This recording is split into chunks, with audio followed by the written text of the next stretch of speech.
Good morning, everyone. Once again, a warm welcome to this subject. This is week 10, and the topic for this week is social work practice, applications, and responding to crisis.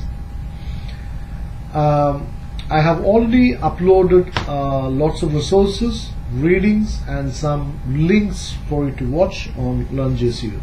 So please visit the subject site week 10 to access those materials. Also, I just want to mention to you all that the second assignment, which is about blogs, creating blogs, that particular site is already ready. Now you can start submitting your blogs. Right. So what is the key idea for this week? And I just wanted to share that the key idea of this unit is that we are going to understand what is a crisis, how as social workers we respond to those situations. So on the completion of this unit, students will have considered how the principal ideas of social work and mental health may be applied to a particular context and client group. So Unit 10 offers you a concise overview of where to begin in a professional response to crisis. So the key idea from this unit is that crisis response, believe it or not, is actually a little less daunting when you are mindful of the values and principles of social work. Right.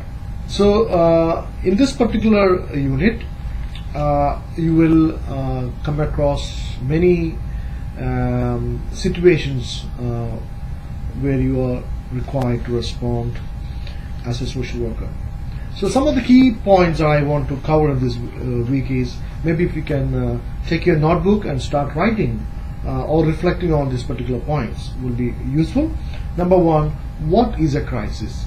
So I believe that you have completed your readings and watched some of the videos and then coming back to listen to this talk. So what is a crisis? So just write, what is a crisis? How are you going to respond to crisis? What are some of the areas of practice? Where are you going to be practicing in the future? Have you thought about it? So in those situations, what could be crisis there? We would like you to look at two important aspects. One is young people and mental health, women, violence, and mental health. These are the two key areas that we want to address this week, and of course in the coming weeks we will talk more about other practice areas. And of course, when we are talking about responding to crisis, one of the key things that we need to understand is about the self-harm and suicide. So again, another topic of great importance is self-care, which we have been talking about from the very beginning of this subject. That in the first week I asked you all to prepare a self-care strategy for yourself.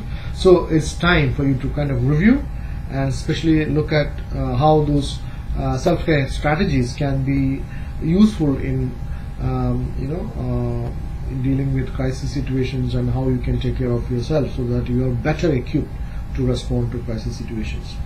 Look at the social work literature and look at the ASW literature again, and what they are asking you to follow.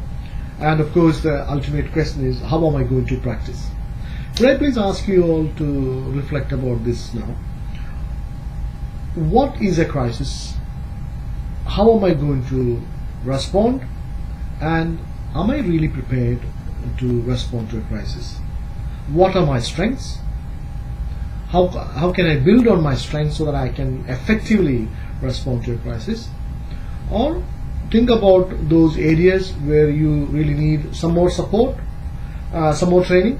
Maybe that's something that you can continue to do in your professional development courses in the during the time when you work as a social worker. So, but keeping that ideas open and beginning to think about this is very, very important. And I think that's the whole point about this particular topic, that we are supporting our students to think about what a crisis is and how they are prepared. Are there anything else that they need to be learning in the future? So helping you prepare that. Right. So this particular PowerPoint that I have uploaded today will give you a lot more information about this particular concept. What is a crisis? I have actually given you a video link from an American context. I think that particular video gives gives us some ideas around how people from different professional background respond to a crisis. Please watch that. And of course, the topic I talked about was violence against women and awareness about the gender nature of violence in Australia. Look at the statistics that is provided, and I think we need to become familiar with the interplay between violence, health and mental health. An understanding of how the effects of violence against women may be re-described as a mental health issue. One of my colleagues, Dr. Ines, has submitted a paper about this particular issue, women and mental health, and that's been published, and so maybe a good idea to look at that paper. Again, another paper for you to refer is Taft A, Promoting Women's Mental Health, the Challenges of Intimate Domestic Violence Against Women. That particular paper is also available online, if not available through LearnJSU site, but you can just download it from the website. So understanding women, understanding the violence against women and how that is related to mental health is something that you need to reflect on, and based on the reading, of course. So that's one aspect that I would like you all to cover this week. The second aspect is young people and mental health. So be familiar with the particular needs and issues of young people, and you're able to reflect on your preferred way of engaging with young people. And for that, you need to have a beginning point for gathering information about different ways of working with young people. So understanding the issues of young people is very important. In this context, I would ask you to read that particular journal article, Impact of Childhood Abuse by Coates D. Along with that, how childhood trauma affects health across a lifetime. It's a very important topic, and while doing some research, I came across a YouTube link which actually talks about this particular concept. Childhood trauma isn't something that you just get over as you grow up. Pediatrician Nadine Burke-Harris explains that the repeated stress of abuse, neglect, and parents struggling with mental health or substance abuse issues has real, tangible effects on the development of the brain. I would like you to listen to this talk.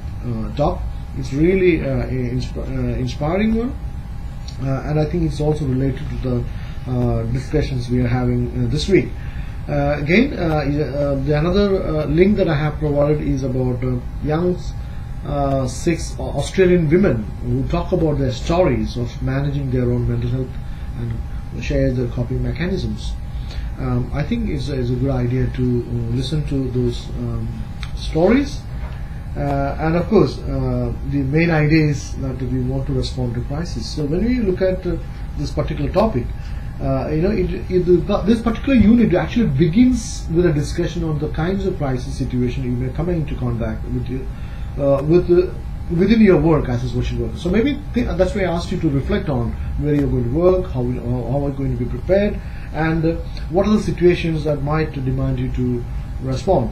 So a useful thing to be aware is that the agency or services that are employing you should have policies and procedures in place to guide you should a crisis occur. So that's very important.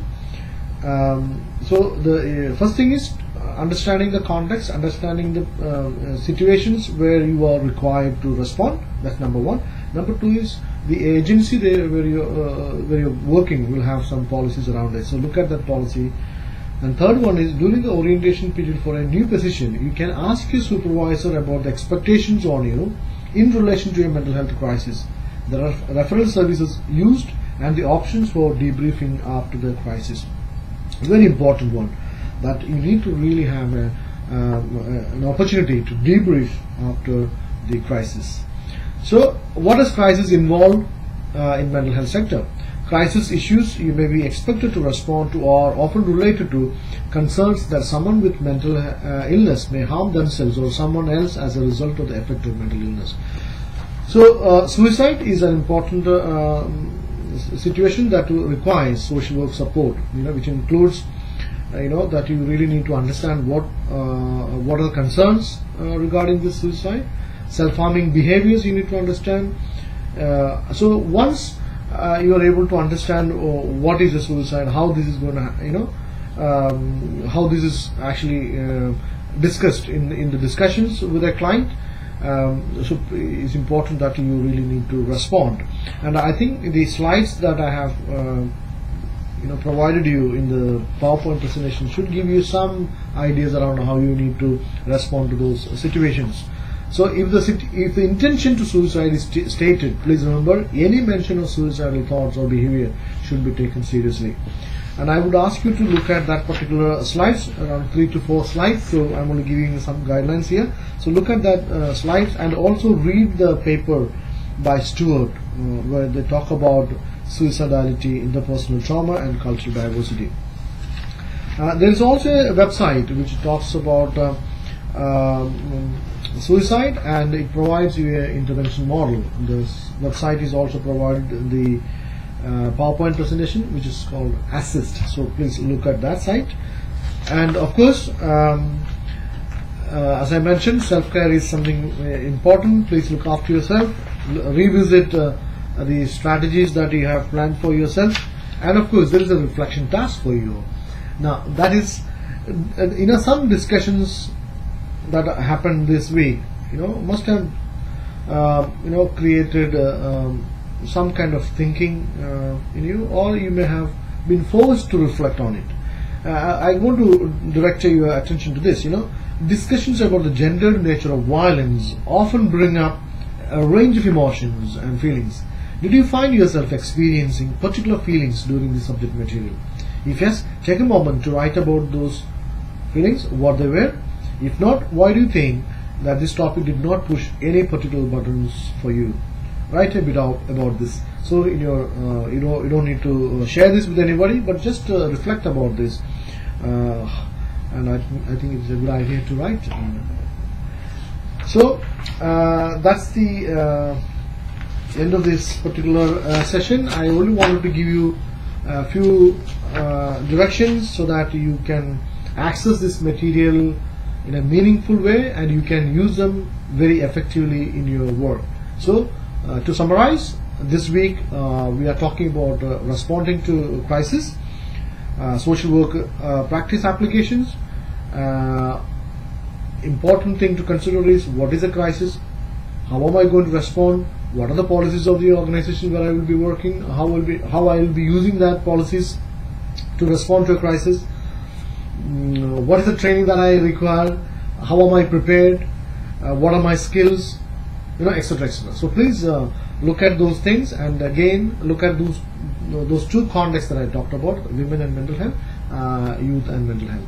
So these are two contexts where you will be required to respond. So other situations, of course, we will talk about them in the coming weeks. But get these concepts, clear in your mind, and then that will help you to unpack more of these issues in the coming weeks. I wish you all the best again. I'll see you next week with another point for discussion. Thank you. Bye for now.